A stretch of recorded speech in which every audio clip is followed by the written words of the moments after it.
Well, I was taking a trip out to L.A., tooling along in my Chevrolet, toking on a number and digging on the radio. Just as I crossed the Mississippi line, I heard that highway start to whine, and I knew that left rear tire was about to blow. Well, the spare was flat, and I got uptight because there wasn't a filling station in sight, so I just limped up on down the shoulder on the rim. I went as far as I could, and when I stopped the car, it was right in front of this little bar, kind of a redneck-looking joint called the Dewdrop Inn. Well, I stuffed my hair up under my hat, and I told the bartender I had a flat, and would he be kind enough to give me change for a one. There's one thing I sure was proud to see. There wasn't a soul in the place except him and me, and he just looked disgusted and pointed towards the telephone. Well, I called up a station down the road a ways, and he said he wasn't very busy today, and he could have someone there in just about 10 minutes or so.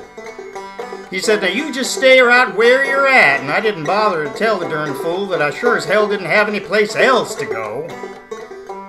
I just ordered up a beer and sat down at the bar when some guy walked in and said, who owns this car with a peace sign, the mag wheels, and 4 on the floor? Well, he looked at me and I dang near died, and I decided, well, I'd just wait outside, so I laid $1 on the bar and headed for the door. Just when I thought I'd get out of there with my skin, these 5 big dudes come strolling in with one old drunk chick and some fella with green teeth. I was almost to the door when the biggest one said, you tip your hat to this lady, son, and when I did, all that hair fell out from underneath. And the last thing I wanted was to get into a fight in Jackson, Mississippi on a Saturday night, especially when there was 3 of them and only 1 of me. Well, they all started laughing. I felt kind of sick, and I knew I better think of something pretty quick, so I just reached out and kicked old Green Teeth right in the knee. Now he let out a yell that'd curl your hair, but before I could move, he grabbed me a chair and he said, watch him, folks, he's a thoroughly dangerous man. You may not know if this man's a spy. He's an undercover agent for the FBI, and he's been sent down here to infiltrate your Ku Klux Klan. He was still bent over, holding his knee, but everybody else was looking and listening to me, and I laid it on thicker and heavier as I went. I said, would you believe this man has gone as far as tearing Wallace stickers off the bumpers of cars, and he voted for George McGovern for president? Well, he's a friend of them long-haired, hippie-type pinko fags. I bet he's even got a commie flag tacked up on the wall inside of his garage. He's a snake in the grass, I tell you guys. It may look dumb, but that's just a disguise. He's a mastermind in the ways of espionage.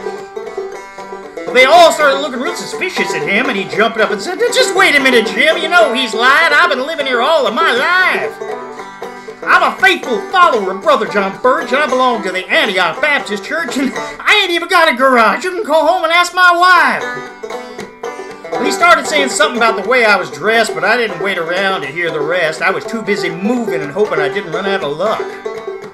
When I hit the ground, I was making tracks. They were just taking my car down off the jack, so I threw the man a 20 and jumped in and fired that mother up. Mario Andretti would have sure been proud of the way I was moving when I passed that crowd coming out the door and heading toward me at a trot. I guess I should have gone ahead and run, but somehow I just couldn't resist the fun of chasing them all just once around the parking lot. Well, they headed for their car, but I hit the gas and spun around and headed them off at the pass. I was slinging gravel and putting a ton of dust in the air. I had them all out there stepping and fetching like their heads are on fire and their asses was catching. I figured I better go ahead and split before the cops got there. When I hit the road, I was really wheeling. He was gravel flying and rubber squealing, and didn't slow down till I was almost to Arkansas. I think I'm going to reroute my trip. I wonder if anybody'd think I'd flipped if I went to L.A. via Omaha.